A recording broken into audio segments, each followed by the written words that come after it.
cricketing calendars are shifting, the cricketing seasons are shifting from Asia to Europe. And with that, we are also shifting our focus. We have been talking a lot about the dynasties of the past. Now we are shifting our focus to a potential dynasty of the future. So the topic for today is creating a hypothetical 11. What would an all format cricketing dynasty look like in the next 10 years?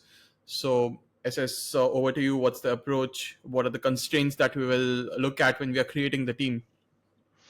Yeah, for the OG listeners and viewers of Reverse Sweep Show, they know how we go about this exercise. We have our set constraints and some principles that we look. And we have done a similar episode actually in season one where we focused on creating the team for the decade, but focusing on test matches. But this time we are going multi-format. And this is going to be quite an interesting exercise. It was quite interesting to think about the players. But in terms of constraints, of course, we are looking at players who can play for the next 10, 12 years. In order to make a dynasty, you need to be dominant for that long. So players in the sweet spot of less than 27, 28 years of age. Of course, we allow some wild picks because, sports science and the fitness, people can play till late now. We're also looking for people who have played multi-format, shown some kind of sample size of performance, have shown interest in playing the red ball game as well as white ball game, and there is some body of work essentially. We don't want players who have retired from a certain format. Quite surprised with Klaasen's retirement actually. But yeah, those are, let's say, the constraints that we are thinking along. But of course, there are principles of making a squad on a team like this. So, AB, what are your principles when you think about creating a multi-format 11? Yeah, so when I'm creating a multi-format 11, I want to have players who can adapt to different positions in the team or different formats easily. So I don't want a player who can only say bat at number 3 or number 4 for me. I want a player who can, in a particular format, come up the order, bat at 3 in test matches, can also come down the order and bat at 5, or vice versa. I want players who are more multidimensional that ways. Then I'm also very keen on looking at the skill levels of the players. And you mentioned about the body of work, and I am particularly interested in looking at what they have been able to achieve in international cricket so far across formats, but also whether that is their skill ceiling. Have we seen the best of what they can deliver on the international stage, or is there still some way to go? So that is another thing which I'm looking at. Another thing, and we have spoken about it at length in the previous episodes, is basically a key component of a dynasty is the leadership uh, that is instilled into the team, or the culture that is created, the ethos of the team which is created. So I'm looking at players who can help me create that element around the team culture, who can bring in that leadership acumen, can be a potential captain or vice captain candidate.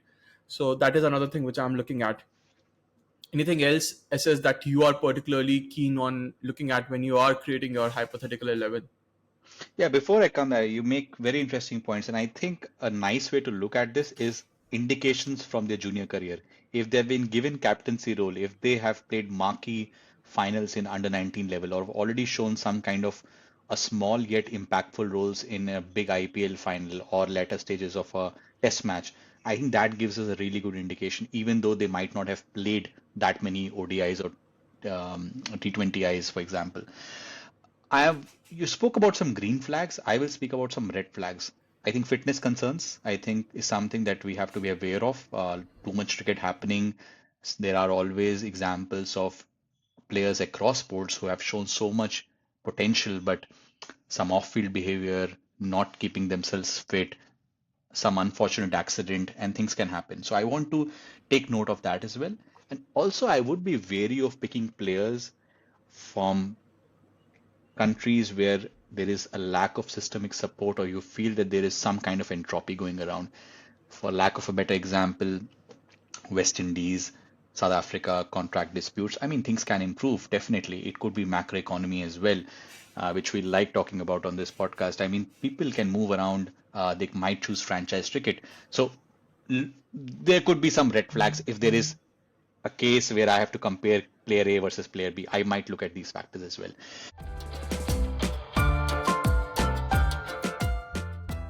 Super. So just summarizing for our users, my 11 is Yashasvi Jaiswal, Rachin Dravid as vice captain, Jacob Bethel, Harry Brook as my captain at 4, Kamindu Mendes, Jamie Smith, wicketkeeper, Asbatullah Omarzai, Washington Sundar, Marco Jansen, Naseem Shah, Will O'Rourke, Tristan Stubbs as my 12th man, and Ricky Ponting as my coach. For me, I go with the tried and tested players from India, Yashasvi Jaiswal and Shubman Gill at the top of the order, followed by Tristan Stubbs, Harry Brook. Number 5, I have Rachin Ravindra, followed by my wicketkeeper Rishabh Pant.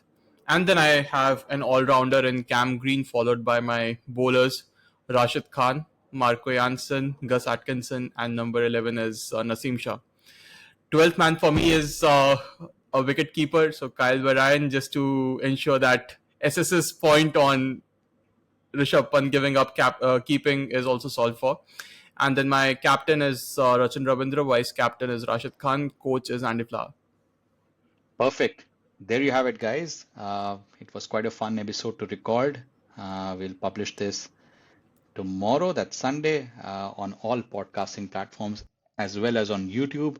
Look forward to your comments, feedback, and please do like, share, and subscribe and distribute whatever content we are producing.